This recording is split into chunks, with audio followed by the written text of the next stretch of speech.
Welcome students and viewers. We are in 12th Biogeology 5th lesson. 5th lesson name is Molecular Genetics. In this lesson, today's section I would like to teach about 5.14.3 5.14.3 Application and Future Challenges of Human Genome Project.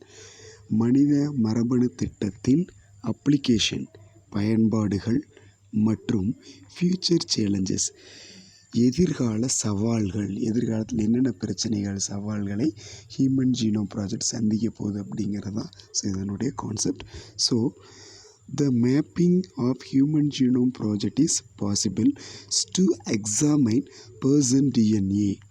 Okay, அதாவது மனித chromosome வரைபடமாக்கம். சரிங்களா, மேப்பிங்னா வரைபடம் வரைதல். அப்போது எதை வரைபடம் வரைகிறோம்? Human chromosome, மனித குரோமோசோமை வரைபடமாக்குவது என்பது ஒருவரின் possible to examine person DNA. ஒருவனுடைய அந்த அப்படி வரைபடமாக்கலாம் நம்ம என்ன தெரிஞ்சுக்கலாம்னா, பர்சன் ஒரு நபரினுடைய டிஎன்ஏக்களை எக்ஸாமைன் ஆராயலாம். எக்ஸாமின்னா ஆராயலாம், அதை பற்றி தெரிந்து கொள்ளலாம். அண்டு டு ஐடென்டிஃபை, வேறு எதையை கண்டுபிடிக்கலான்னா ஜெனட்டிக் அப்நார்மலிட்டிஸ், அதாவது மரபிய கோளாறுகளை கண்டறிதல். ஜெனட்டிக் அப்நார்மலிட்டிஸ் அப்படின்னா மரபிய கோளாறுகள். ஸோ ஜீன் சார்ந்த பிரச்சனைகளை, அதில் இருக்கக்கூடிய டிஸார்டர்களை கண்டறியலாம். So this is extremely useful in diagnosing diseases and providing genetic counseling to those planning to have children. அதாவது இது நோய்களை கண்டறிவதற்கும் இந்த ஹியூமன் ஜீனோம் ப்ராஜெக்ட் எதுக்கு பயன்படுதுன்னா, யூஸ்ஃபுல் இன் டயக்னோசிங் டிசீசஸ், நோய்களை கண்டறிவதற்கும், அதே சமயத்தில் டு ப்ரொவைட் ஜெனட்டிக் கவுன்சிலிங், மரபியல் ரீதியான மரபு சம்பந்தமான சில அறிவுரைகளை ஆலோசனை வழங்குவதற்கும்.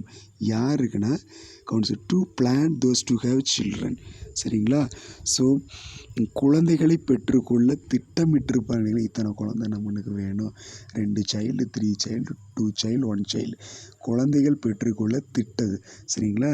So planning to have children, குழந்தை பெற்றெடுப்பதற்கு யார் தயாராக இருக்காங்களோ, திட்டமிட்டல் இருக்காங்களோ, ஸோ அவங்களுக்கு ஜெனட்டிக் கவுன்சிலிங், மரபியல் ரீதியான கோளாறுகளை பற்றி சொல்வதற்கும் தெரிந்து கொள்வதற்கும் உதவி புரியுது.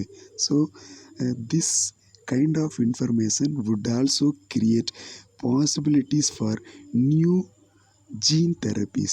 சரிங்களா, நியூ ஜீன் தெரப்பிஸ், அதாவது இந்த வகையான தகவல்கள், இந்த ஹியூமன் ஜீனோம் ப்ராஜெக்டில் கிடைக்கக்கூடிய தகவல்கள் would also create, வேறு எதையை நம்மளுக்கு புதுமையாக சொல்லுதுன்னு பார்த்தீங்கன்னா, கிரியேட் எதை உருவாக்குதுன்னா, possibilities for new gene therapy, புதிய மரபணு சிகிச்சைகளுக்கு வாய்ப்புகளை உருவாக்குறது.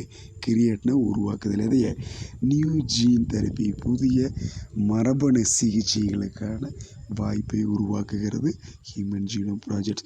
ஸோ பிசைட்ஸ், இது தவிர providing clue to understand human biology, இது போக வேறு என்னன்னா மனித உயிரியலை பற்றி புரிந்து கொள்வதற்கு, சரிங்களா, ஒரு குழு, ஒரு சின்ன ஆதாயமாக இருக்கின்றது. Besides providing clue to understanding human biology, மனித உயிரியலை பற்றி தெரிந்து கொள்ளுதல் மற்றும் learning about non human organism, மனிதன் அல்லாத சில உயிரினங்களை பற்றியும் தெரிந்து கொள்வதற்கு, அவங்களுடைய ஜீன் அமைப்புகளை பற்றி புரிந்து கொள்வதற்கு இந்த ஹியூமன் ஜீனோம் ப்ராஜெக்ட் ஹெல்ப்ஃபுல்லாக இருக்குது. Okay, so DNA sequence, DNA வரிசைகள் can lead to understanding of their natural capabilities that can be applied towards solving challenges in healthcare, agriculture, energy production and environmental remediation. சரிங்களா? அப்போ அந்த DNA வரிசைகள் can lead to, இதை பயன்படுத்தி understanding, புரிந்து கொள்ளலாம். எதுனா நேச்சுரல் கேப்பபிலிட்டிஸ், இயற்கையாகவே அந்த மரபணுக்களின் அந்த ஜீன்கள் அந்த டிஎன்ஏ வரிசைகளுடைய இயல்பு என்ன, செயல் என்னன்னு தெரிஞ்சுக்கலாம். ஸோ அப்படி தெரிஞ்சுட்டு அந்த செயல்பாடுகளை அந்த டிஎன்ஏ சீக்வன்ஸுடைய இம்பார்ட்டண்ட்டை அப்ளை டு எங்கே பயன்படுத்தலாம்னா towards solving challenges in health care. சரிங்களா? ஸோ ஹெல்த் கேர் அப்படின்னா அதாவது பொதுவாக சொல்லப்போனால் உடல்நலம் பற்றி அறிந்து கொள்வதற்கு ஸோ ஹியூமன் ஜீனோம் ப்ராஜெக்டை பயன்படுத்தலாம். அக்ரிகல்ச்சர், விவசாயத்துறையில் பயன்படுத்தலாம். எனர்ஜி ப்ரொடக்ஷன், ஆற்றல் உற்பத்தி செய்யக்கூடிய பகுதிகளில் ஹியூமன் ஜீனோம் ப்ராஜெக்டை பயன்படுத்தலாம். என்வரான்மெண்டல், சுற்றுச்சூழலில் இருக்கக்கூடிய பிரச்சனைகளுக்கு தீர்வு காணலாம். Okay, a new era of molecular medicine, அதாவது நோய்களின் அறிகுறிகளை சிகிச்சை அளிப்பதை விட, சரிங்களா? ஸோ அதாவது a new era of molecular medicine, மூலக்கூறு மருந்து தயாரிப்பில் அதோட கேரஸ்டிக் என்னென்னு பார்த்தீங்கன்னா looking into the most fundamental cause of diseases than the treating சிம்டம்ஸில் இம்பார்ட்டண்ட் அட்வான்டேஜ். ஓகே, அதாவது நோய்களின் அறிகுறிகளை சிகிச்சை அளிப்பதை விட, நோய்களின் அறிகுறியை கண்டுபிடிச்சிட்டு ஆஃப்டர் கிவிங் ட்ரீட்மெண்ட் சிகிச்சை அளிப்பதை விட, நோய்க்கு சிகிச்சை விட நோய்க்கான அடிப்படை காரணங்களை கண்டறிந்து என்ன ரீசன்னால் இந்த டிசீஸ் வந்துச்சு அப்படிங்கிற அந்த அடிப்படை காரணங்களை கண்டறிஞ்சு ஸோ அவற்றிற்கு சிகிச்சை அளிப்பதே மூலக்கூறு மருத்துவத்தின், அதாவது மாலிகுலர் மெடிசினுடைய கேரஸ்டிக் ஃபீச்சர்ஸுடைய பண்பு என்னென்னு பார்த்தீங்கன்னா looking into the most fundamental disease. சரிங்களா? நோய்களுக்கான அடிப்படை காரணங்களை கண்டறிந்து, சரிங்களா, அவற்றிற்கு மாலிகுலர் மெடிசனை யூஸ் பண்ணி மருந்து கொடுக்கணும். எதை விட than treating the symptoms will be in important advantage.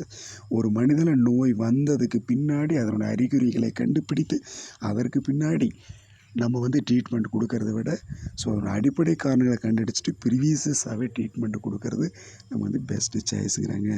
Okay, next, once genetic sequence become easier to determine, மரபணு வரிசையாக்கம் எளிமையாக்கப்பட்டதை தொடர்ந்து, சரிங்களா, once genetic sequence become easier, மரபணு வாக்க செயல்கள், மரபணு வரிசைப்படுத்தக்கூடிய செயல்கள் இன்னைக்கு ஈஸியாக்கப்பட்டதுனால to determine some people may attempt to use this information, இந்த தகவல்களை பயன்படுத்தி ஃபார் ப்ராஃபிட், லாபம் சம்பாதிக்கிறாங்க. பல மனிதர்கள் இந்த ஜெனட்டிக் இன்ஃபர்மேஷனான ஹியூமன் ஜீனோம் ப்ராஜெக்டில் கிடைக்கக்கூடிய தகவலை பயன்படுத்தி லாபம் சம்பாதிக்கிறாங்க. எதுக்குன்னா, அல்லது ஃபார் பொலிட்டிக்கல் பவர், அரசியல் ஆதாயம் அதை வச்சு தேடுறாங்க. அரசியல் ஆதாயத்துக்கு இந்த ஹியூமன் ஜீனோம் ப்ராஜெக்டில் கிடைத்த தகவலை தப்பாக பயன்படுத்துகிறாங்க. இல்லைன்னா so people attempt to profit, so லாபம் சார்ந்த செயல்பாட்டுக்காக ஹியூமன் ஜீனோம் ப்ராஜெக்டில் கிடைச்ச ரிசல்ட்டை, அந்த இன்ஃபர்மேஷனை ஸோ சில பீப்புள்ஸ் தப்பாக பயன்படுத்துகிறாங்கன்னு சொல்கிறாங்க. அதே சமயத்தில் இன்சூரன்ஸ் கம்பெனிஸ், அதாவது தமிழில் சொல்லப்போனால் காப்பீட்டு நிறுவனங்கள், insurance company May refuse to insure people at genetic risk, அதாவது காப்பீட்டு நிறுவனங்கள் தங்களுடைய எதிர்கால மருத்துவ செலவினங்களில் இருந்து காப்பாற்றிக் கொள்ள மரபிய கோளாறுகளுடைய மக்களுக்கு காப்பீடு வழங்குவதை மறுக்கலாம். ரெஃப்யூஸ் டு இன்சூர், மறுத்தல்னு சொல்லும். சரிங்களா? கொடுக்கறதுக்கு தயங்கிறது. அதாவது எந்த மனிதனுக்கு ஜெனட்டிக் டிசீஸ் இருக்குதோ, மரபிய குறைபாடுகள் இருக்குதோ, ஜீன் குறைபாடு இருக்குதோ, நோய் இருக்குது, அவங்களுக்கு ரெஃப்யூஸ் பண்ணுறது, அதாவது இன்சூரன்ஸை ரெஃப்யூஸ் பண்ணுறது. காப்பீட்டுகளை, மருத்துவ காப்பீடு இல்லது ஜென்ரல் பொதுவான காப்பீடுகளை காப்பீட்டு நிறுவனங்கள் அந்த இன்சூரன்ஸ் கம்பெனி இன்சூரன்ஸ் கொடுக்க மாட்டாங்க. சரிங்களா? ஏன்னா அவங்களுக்கு இன்சூரன்ஸ் கொடுத்தா பிற்காலத்தில் நிறையா செலவுகள் இருக்கிறனால ஸோ இந்த கம்பெனிக்கு தான், அந்த இன்சூரன்ஸ் கம்பெனி தான் அந்த மெடிக்கல் செலவை கொடுக்குற ஒரு கண்டிஷன் வரும். அதனால் ஸோ அந்த ஜெனட்டிக் பிரச்சனை இருக்கிற மக்களுக்கு ஸோ என்ன பண்ணாங்க, நிச்சயமாக எதை கொடுக்க மாட்டாங்க, ஸோ இன்சூரன்ஸ் கொடுக்க மாட்டாங்க. இந்த மாதிரி சாய்ஸில் இருக்கிறாங்க. So at genetic risk so would save the companies. அதனால் அந்த கம்பெனி ஜெனட்டிக் டிசீஸ் இருந்துச்சுன்னா expense of future medical bills, expense செலவுகளை, ஃப்யூச்சரில் என்ன செலவாகும் இந்த ஜெனட்டிக் அப்படின்னு எடுக்கிற மனிதர்களை கண்டுபிடிச்சிட்டு கொடுக்கணும். So less than the perfect people, சாதாரண மனித வழங்குறப்ப இது கொடுக்க மாட்டாங்க. So after another fear is the attempt are being made for breed out certain genes of people. என்ன பண்ணுவாங்கன்னா சரியான இனத்தை தோற்றுவிக்க, okay, attempt being made breed out certain genes of people perfect. எந்த பீப்புள்ஸ் பெர்ஃபெக்டாக ஒரு நல்ல நிலையில் சரியான இனத்தை தோற்றுவிக்க வேண்டும் என்ற நோக்கத்தில், சரிங்களா, நல்ல ப்ரீட் அவுட், ஒரு நல்ல இனத்தை தோற்றுவிக்கணும் அப்படிங்கிற எண்ணத்தில், okay, certain genes of the people from human population in order to create perfect race. Perfect race அப்படின்னா சரியான இனம், அதாவது ஜீன்ஸ் கரெக்டாக இருக்கும், பாடி ஃபிட்னஸ் கரெக்டாக இருக்கும், நல்ல கலராக இருப்பாங்க, ஸோ நல்ல பாடி ஃபிட்னஸ், சரிங்களா. ஸோ நல்ல ஒரு ஹெல்த்தியான மனிதனை, பெர்ஃபெக்ட் ரேஸ், ஒரு சரியான இனத்தை தோற்றுவிப்பதற்காக என்ன பண்ணுவாங்கன்னா என்ற நோக்கத்தில் மனித கூட்டத்தில் உள்ள பலரிடமிருந்து ஜீன்களை பெற்று ஸோ இனவிருத்தி, ப்ரீட் அவுட் பண்ணுவாங்க, இனவிருத்தி செய்கிறாங்க, சரிங்களா. ஸோ அப்போ அதனால் என்னென்னு பார்த்தீங்கன்னா அவ்வளோ என்ற அச்சமும் இன்றைக்கி ஏற்படுது. இந்த மாதிரி வந்துடும் அப்படிங்கிற ஃபியர் வந்துருச்சு இன்றைக்கி. நல்ல மனிதனுக்கு ஜீனை பெற்று ப்ரீட் அவுட், அதை இனப்பெருக்கம் செய்து ஹெல்த்தியான மனிதனை உற்பத்தி பண்ண, பெர்ஃபெக்ட் ரேஸை ப்ரொடியூஸ் பண்ணிடுவாங்களோ அப்படிங்கிற ஒரு ஃபியர், ஒரு பயம் இன்றைக்கி எல்லார்கிட்டையும் வந்துருச்சு. ஸோ இதை நம்ம தெரிஞ்சுக்கணும்.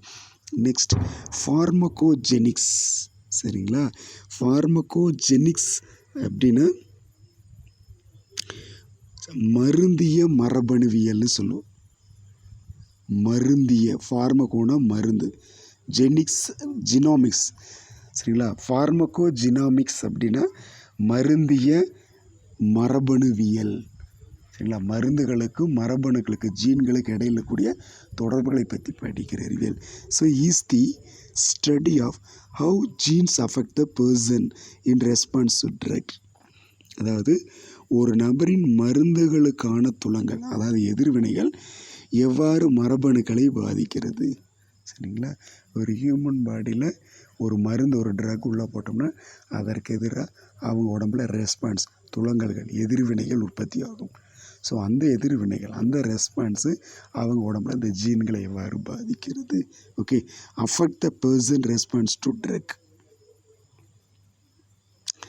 So this relatively new field combined with pharmacology. So இது இன்றைக்கி இருக்கக்கூடிய, சரிங்களா. ஸோ